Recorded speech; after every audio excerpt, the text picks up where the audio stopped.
रत्नागिरी से बड़ी राजनीतिक बयानबाजी सामने आई है। शिवसेना नेता रामदास कदम ने एनसीपी नेता सुनील तटकरे पर तीखा हमला बोला। रामदास कदम ने कहा, दादा तो चले गए लेकिन तटकरे की गंदी राजनीति अभी भी जारी है। कदम ने आरोप लगाया कि शरद पवार को मात देने के लिए तटकरे ने जल्दबाजी में राजनीति की। उन्होंने कहा कि शमशान की राख ठंड भी नहीं हुई और भाभी को शपथ दिला दी गई। रामदास कदम ने इसे हिंदू परंपरा और महाराष्ट्र की संस्कृति के खिलाफ बताया। उन्होंने साफ कहा, महाराष्ट्र इस तरह की राजनीति को कभी माफ नहीं कर पाएगा। मी एवढं सांगेन की सुनील तटकरे हे विश्वासघातक आहे।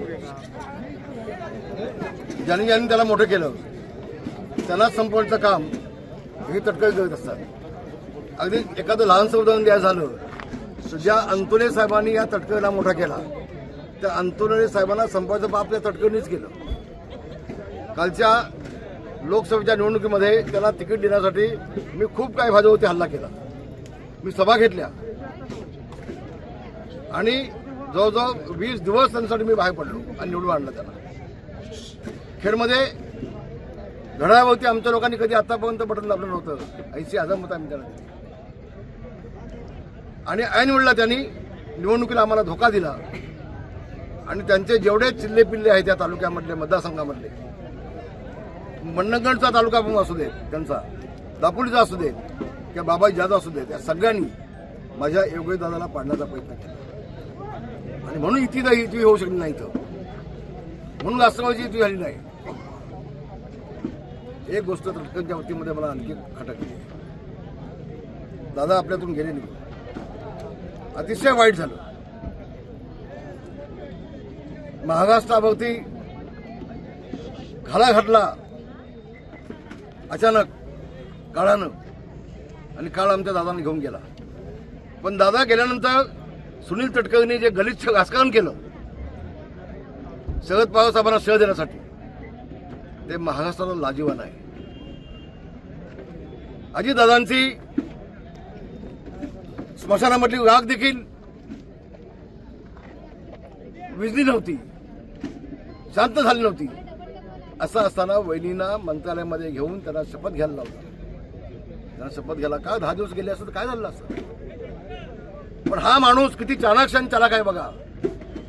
त्यांना असं वाटलं की शरद पवारसाहेब ताबा घेतील आणि म्हणून ज्या वहिनींचं कुंकू पुसलं गेलं, मंगळसूत्र गेलं, तोडलं गेलं, त्या वहिनींना दुसऱ्या दिवशी तिथून मुंबईला आणायचं।